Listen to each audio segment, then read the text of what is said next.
ஒரு கிடாக்கடா பேர் வந்து ஆராம் ஜோர்ஜ். அவற்ற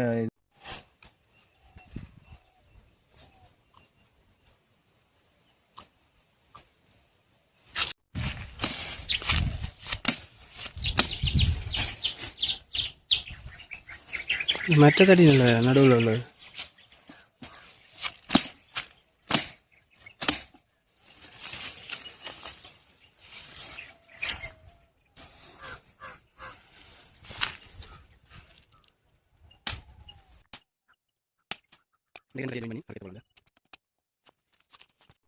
நம்ம வச்சிருக்கேன்.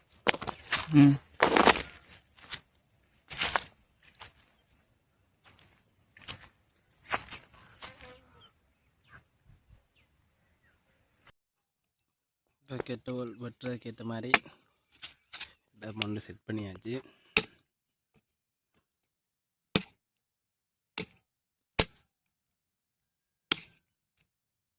ஒரு வாரம்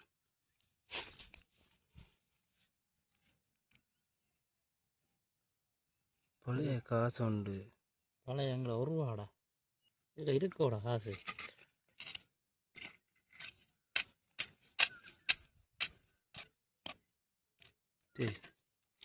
இன்னொன்று இருக்கிறா என்ன சாமான் காசு? தென்னம்புள்ளை அடையாளத்தோட இருக்கு. ராஜாண்ட தலை அடையாளம் ஒன்று இருக்கு. ஒரு வாரம் இருக்கு. இருந்து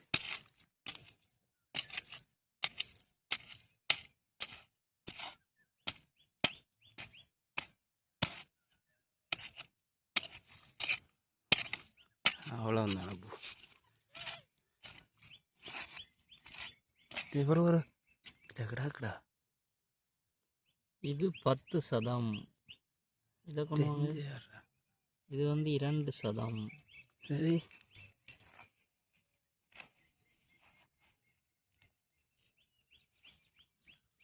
சரி ஞாபகம் காசு கிடாக்க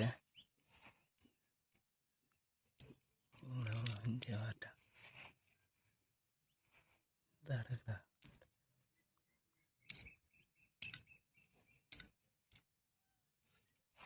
சோண்டு என்ன பாடு பார்ப்போம்.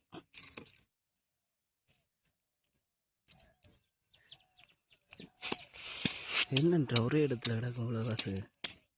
அரை முந்தி காட்டு வச்சிருக்கணும் போல இருக்கு முதல்.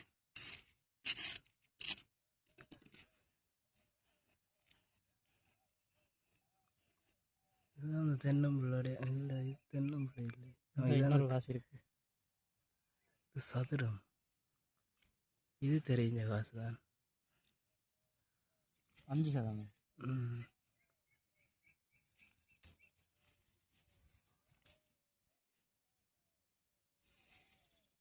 இது எவ்வளோ? இது 5% போல இருக்கு.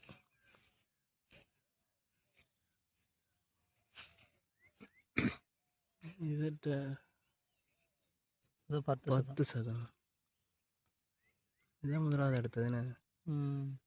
இது 2% வந்து 1951ஆம் ஆண்டு அடிச்சிருக்காங்க. 2%. 1951 நெஞ்சாலே இருந்த இதே தெரியல.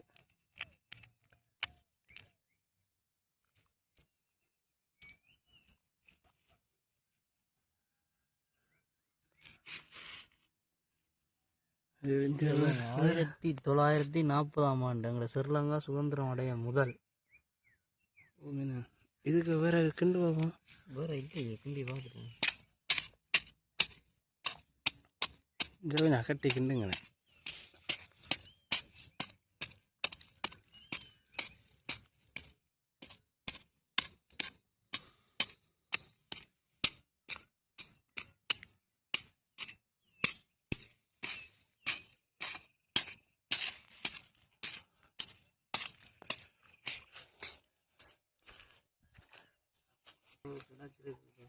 கண்டிருக்க முடியாது. அரை முந்தி இந்த இன்னொரு காசு போகுது. வடிவ பாடுறா கிடக்கணும்.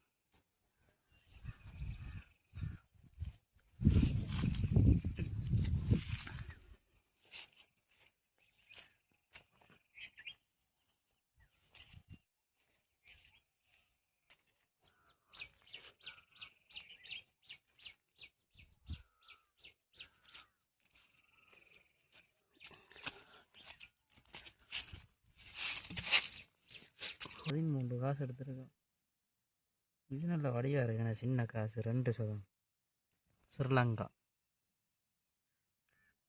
2 சென்ட் இருக்கு. இது எவ்வளவுடா? இது 50 சதம். கத்தியால் க்ளீன் பண்ணி பார்க்கவே. இது என்ன வெயிட் இல்லாமல் இருக்கு.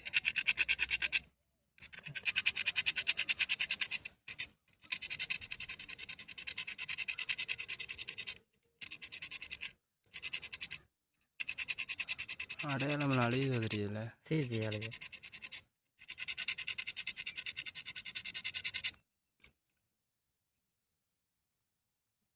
சதம். இதில் வந்து நாங்கள் எடுத்த காசுகள் எல்லாத்தையும் கொஞ்சம் க்ளீன் பண்ணி எடுத்து வச்சுருக்கோம். அதில் வந்து இந்த காசு என்ன காசுன்றே தெரியல. ஏனென்றா அதில் ஒரு அடையாளம் ஒன்றுமே இதில் எல்லாமே அழிஞ்சிட்டுது. அப்போ இது சம்மந்தமாக ஒன்றும் சொல்லலாது. இது வந்து வடிவாக விளங்குது. இந்த இந்த இதில் வந்து சதம் வந்து தமிழில் அடிச்சிருக்குது, சிங்களத்தில் அடிச்சிருக்குது.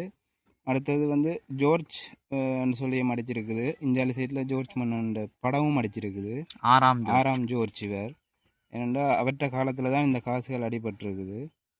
1940ஆம் ஆண்டு அடிச்சிருக்கு. பின்னுக்கு ஒரு பெனை வகையை சேர்ந்த மரம் உண்டு. இது தாலிப்பனைன்றது. இதில் வந்து ஓலைச்சுவடியெல்லாம் அந்த டைமில் எழுதி வச்சதாக சொல்லப்பட்டிருக்கு. அதில் வந்து நாங்கள் 3 காசு எடுத்திருக்கோம். 3மே வேறு வேறு ஆண்டுகள். அதில் வடிவாக தெரியலை. அப்போ சரி, இது சம்மந்தமாக அவ்வளோதான். அடுத்தது வந்து பார்த்திங்கன்னா இதில் 2 சதத்தில் 2 காசு எடுத்துனாங்க. ஒன்று வந்து 1944, ஒன்று வந்து 1951. இது வந்து இலங்கை சுதந்திரம் அடையிறதுக்கு முதல் அடித்த காசு. இது வந்து சுதந்திரத்துக்கு பிறகு அடித்த காசு. அது அந்த காசுலேயும் 6ஆம் ஜோர்ஜ் மன்னன் படம் தான் அடிச்சிருக்குது. என்னென்னு சொன்னால் 1962க்கு பிறகு தான் ஸ்ரீலங்கா எலெக்ஷனை பதிக்கப்பட்டு காசு அடிக்கப்பட்டது. அதுக்கு முதல் 6ஆம் ஜோர்ஜ் மன்னன் தலை தான் அடிக்கப்பட்டிருக்கு எல்லா காசுலையுமே. சரி, அடுத்தது வந்து நாங்கள் 5 சதம் இருக்குது. 5 சதத்தில் எத்தனை காசுன்னா 5 காசு எடுத்துருக்கோம். அதில் 5 சதத்தில் இதில் வடிவாக விளங்குது பாருங்கள். இதில் ரூ சதம் ஒன்று அடிச்சிருக்கு. இதில் ரூ என்னதுக்கண்டா அப்பைக்குள்ள அந்த காலத்தில் வந்து அந்த சிலோன் என்ற பேரோட இலங்கை இருந்த காலத்தில் வந்து ரூ என்ற இதுக்கு வந்து 5க்கு வந்து ரூ ஒவ்வொரு இலக்கத்துக்கும் எழுத்துக்களை தான் பயன்படுத்தினது. அதில் தான் இதில் ரூ சதம் ஒன்று அடிச்சிருக்கு. அதுலேயும் முன்பக்கத்தில் வந்து 6ஆம் ஜோர்ஜ் மன்னன் இது ஃபோட்டோ தான் இருக்கும். இதில் அழிஞ்சிட்டுது. ஆனால் இந்த காசில் இந்த ஆண்டில் வந்த காசில் அவற்றை பாட்டம் தான் முன்னுக்கு அடிச்சிருக்கும். மற்றெல்லாம் அவங்களோட இலங்கை இந்த அரச எலெக்ஷன் 62க்கு பிறகு அடித்த காசில் இலங்கை எலெக்ஷனை பொறுத்திருக்கு. அதில் ஒவ்வொரு உலோகங்கள் எல்லாம் வேறு வேறு. இது வந்து 1970க்கு பிறகு 78க்கு பிறகு அடிக்கப்பட்ட காசு அலுமினியம். இதுவெல்லாம் இந்த நிக்கலும் இந்த இது செப்பலையும் அடித்த காசுகள் இதெல்லாம். அவ்வளவுதான் இதை பற்றி. அடுத்த வந்து 10 சதம். 10 சதத்துலேயும் தமிழ், சிங்களம், இங்கிலீஷ் என்று 3 லாங்குவேஜ்லேயும் அடிச்சிருக்கு. 1944ஆம் ஆண்டு இந்த காசு அடிச்சிருக்கு. அதற்கு முன்னுக்கு அந்த 6ஆம் ஜோர்ஜ் மன்னன் முகம்தான் இதில் அடிச்சிருக்கு. கிங் எம்ப்ரோட் ஆஃப் இந்தியான்னு சொல்லி அடிச்சிருக்கு. என்ன காரணம்ன்றா அவருக்கு வந்து அந்த மன்னருக்கு வந்து அந்த ஜோர்ஜ் மன்னனுக்கு இந்தியாவின் பேரரசர் என்ற ஒரு பட்டம் ஒன்று கொடுத்துருந்தது. அதையும் காசில் அடிச்சிருக்கணும். அந்த காசு தான் இது. இதெல்லாம் வந்து பிறகு வந்த காசு. 1978ஆம் ஆண்டு அடித்த காசு. 78க்கு பிறகு தான் ஸ்ரீலங்காவில் அலுமினிய காசு அடிக்கப்படும். அப்போயே காசுன்ற வேல்யூ கொஞ்சம் குறைஞ்சிட்டு காசுன்ற பெறுமதி.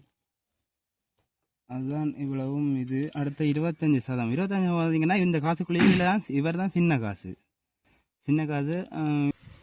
இதில் என்னென்னா ஊனாவும் ரூனாவும் போட்டு அங்கே ரூபாய் என்று இருக்குது.